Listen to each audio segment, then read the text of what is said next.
sawi, bayam merah, pakcoy, selada, kangkung, pagoda merah, daun bawang, dan seledri. Berbagai macam tanaman ini memenuhi kebun mini milik warga Dusun Blederan. Sayuran dijamin organik karena ditanam tanpa pestisida. Warga Dusun Blederan ini memang telah bersahabat dengan lingkungan hijau. Menanam berbagai sayuran di lingkungan rumah telah menjadi pemandangan yang biasa ditemui di sini. Namun, di balik kegiatan tersebut membutuhkan proses yang panjang agar warga Blederan terus konsisten untuk bercocok tanam dan mempertahankan program iklim lingkungan.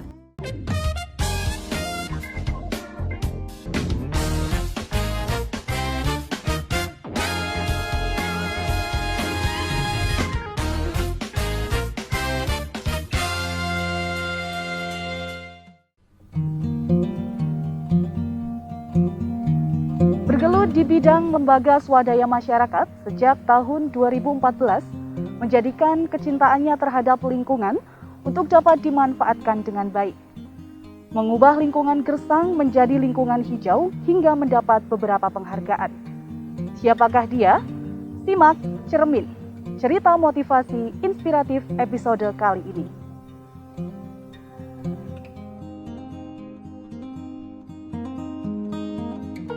Pas waktu pertama masuk desa Blederan ini, yang di depan rumah-rumah seperti ini belum ada tanamannya, jadi memang masih gersang. Kemudian ayam di kampung itu masih banyak, terus sampah juga masih berserakan seperti itu, jadi belum ada penataan tentang lingkungan. Jadi waktu 2014 itu masyarakat itu nanamnya masih di sawah, di ladang atau di kebun seperti itu nanam saya. Jadi belum ada tanaman-tanaman yang di sekitar rumah yang ditata dengan polybag seperti ini, belum ada. Itu. Kemudian 2014 masuk pemberdayaan ke perempuan untuk pengelolaan lahan pekarangan dengan tanaman sayuran.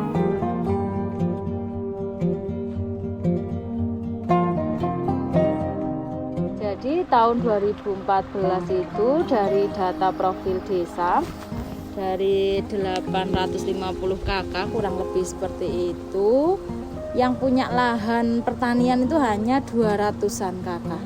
Jadi ada sekitar 650 kakak itu tidak memiliki lahan produktif atau lahan sawah, lahan kebun, lahan ladang itu tidak punya. Makanya mereka menjadi buruh tani atau pekerjaan lain. Jadi 2014 memang kami dari lembaga LSM, Lembaga Pengembangan Teknologi Pedesaan, yang bermitra dengan CSR Aqua di sini melakukan pemberdayaan masyarakat, ya, dengan program pertanian ramah lingkungan atau pertanian organik. Kemudian kita 2014 masuk kumpulan dengan ibu-ibu, menggali potensi dengan ibu-ibu. Alhamdulillah ibu-ibu tergugah hatinya untuk berkegiatan. Terus kemudian ibu-ibu juga usul, ayo kita bertanam organik tapi memanfaatkan lahan pekarangan gitu. Yang tidak perlu ke sawah, tidak perlu panas-panas ke sawah, seperti itu, Pak. Saya lebih ke konsisten, nggih. Harus percaya diri, konsisten, yakin. Setiap kegiatan itu pasti ada hasilnya, pasti harus berkelanjutan juga, tidak hanya kegiatan sekali kemudian bubar itu. Makanya saya fokus cari komoditas yang disenangi ibu-ibu dulu. Nah, jadi tanaman sayur ini tanaman yang memang disukai oleh ibu-ibu masyarakat warga Dusun Blederan ini. Makanya jarang mereka menanam yang selain yang mereka tidak sukai. Awal dulu itu kita belajar nanam seledri. Alhamdulillah gagal, Pak. Itu jadi tanamannya memang baru belajar ya. Jadi pas nanam itu gagal, tapi ibu-ibu tetap kita semangati. kita kasih pembelajaran, kita belajar bersama kalau nanam seledri itu seperti apa. Itu materinya juga kita siapkan, belajar bersama. Alhamdulillah tanam kedua berhasil. Kemudian ibu-ibu nyoba nanam sawi, alhamdulillah juga berhasil. Terus kemudian nanam selada. Awalnya itu selada itu tumbuhnya kan tidak bagus, Mbak. Jadi tumbuhnya masih kering. Itu. Terus mereka belajar, jadi kenapa toh kayak gitu. Akhirnya dari belajar mereka punya rumus sendiri. Oh, jebule selada itu, cara menanam selada itu harus seperti ini, nanam sawi seperti ini, seledri seperti ini. Mereka dari pembelajaran itu mereka jadi paham. Langsung action juga. Jadi tidak hanya teori saja tapi langsung praktek di lapangan. Jadi emang ada dua sistem kalau di sini. Jadi ibu-ibu itu punya satu lahan keluarga. Jadi di depan rumah masing-masing itu lahannya. Hasilnya ya untuk mereka, untuk keluarga itu. Ada yang luas seperti ini, itu lahan belajarnya mereka. Nah, lahan belajar ini dulunya tidak langsung punya lahan yang sebagus ini. Memanfaatkan yang di fasilitas umum, misal di depan masjid, di pinggir jalan, itu mereka tanami. Kemudian lama-kelamaan berjalan, punya inisiatif, bapak-bapaknya kan mendukung. Kenapa ini kok di pinggir jalan, kemudian di pinggir masjid, itu kan nanti tingkat kerusakannya tinggi ya. Akhirnya kita ngumpul punya lahan seperti ini. Jadi punya lahan belajar itu prosesnya juga lama. Nggih. Itu terus kemudian dipoles sampai seperti sekarang.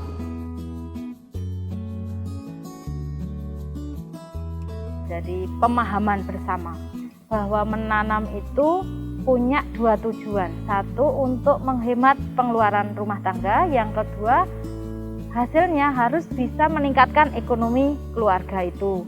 Yang kedua, kita adakan pertemuan rutin sebulan sekali, itu wajib kita laksanakan.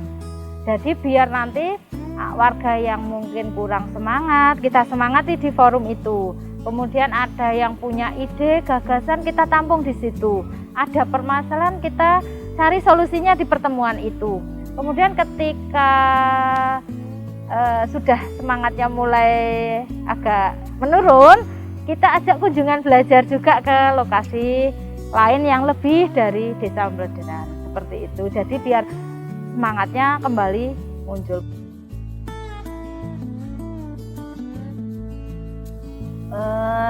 Sebelum itu memang ini ya, sebelum pandemi ini memang pemesanan kegiatannya banyak sekali. Sebelum pandemi masuk itu kegiatannya satu, pemasaran sayur berjalan luar biasa. Jadi pedagang-pedagang sayur datang setiap hari, bahkan tanaman itu harus dipetik.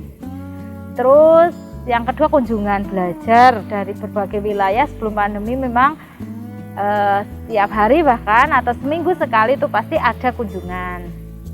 Itu kegiatan. Untuk setelah pandemi ini memang kunjungan belajar masih belum berjalan ramai karena kita melihat situasi dan kondisi.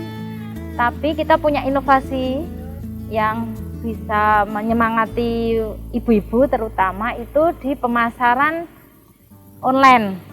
Kita ke dinas-dinas terkait di Kabupaten Wonosobo, masyarakat umum di sekitar Wonosobo kita promosikan untuk membeli sayur organik dari Dusun Bedengan, seperti itu. Jadi kendalanya itu yang pertama awal dulu itu kondisi lingkungan ya, baru memulai itu kan pasti masyarakat bertanya-tanya itu program apa, kemudian kegiatannya seperti apa, itu pasti. Terus kekompakan itu awal-awal kompak sekali, kompak gitu. Lama-lama dari 50 orang gitu paling hanya ada 5-10 yang bergabung, yang mau berkegiatan seperti itu menjadi kendala. Tapi bagi kami orang 5-10 itu malah justru beliau yang tekadnya kuat untuk meneruskan kegiatan ini. Terus kendala cuaca juga, musimnya kan sekarang berubah, jadi ketika nanam itu tidak bisa diprediksi hujan, panas, seperti itu juga berpengaruh terhadap pertumbuhan dan perkembangan tanaman. Jadi hasil panennya kadang bagus, kadang kurang maksimal, seperti itu. Terus faktor lain mungkin ayam. Dulu 2014 di lingkungan sini banyak ayam. Iya, ayam di mana-mana. Makanya pas nanam awal-awal didotoli ayam. Gitu.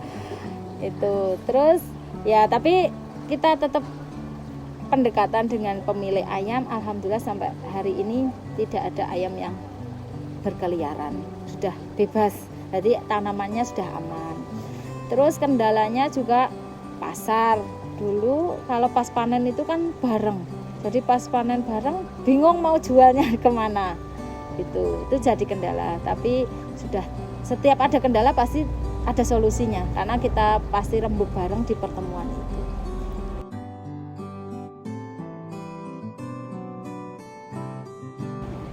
Ini hampir semua sudah di depan rumah pasti ada tanaman. Ini ada 225 kakak. Ya rumahnya mungkin kurang lebih 200-an rumah. Ini alhamdulillah di depan-depan rumah sudah banyak tanaman. Walaupun tanamannya memang yang mereka sukai, ada yang nanam bunga, ada yang nanam buah, ada yang nanam sayur. Ya monggo saja, itu memang sudah yang disukai dari pemilik rumah. Tapi kalau untuk lahan belajar, lahan percontohan ini memang kita fokus ke sayur. Gitu. Jadi memang awal mula 2014 itu yang melatar belakangi adanya pertanian yang ramah lingkungan ini, pertama memang ibu-ibu itu satu, kalau membeli sayur harus ke warung, kemudian harus nunggu tukang sayur seperti itu. Terus yang kedua, tanaman-tanaman yang dibeli atau yang dikonsumsi itu kebanyakan pestisidanya tinggi, karena mereka melihat secara langsung cara penyemprotan di lahan, kemudian cara penggunaan pestisida di lahan secara umum itu memang sudah melebihi ambang batas. Jadi memang mereka motivasinya salah satunya itu untuk menjaga kesehatan tubuh dengan cara mengkonsumsi sayuran sehat.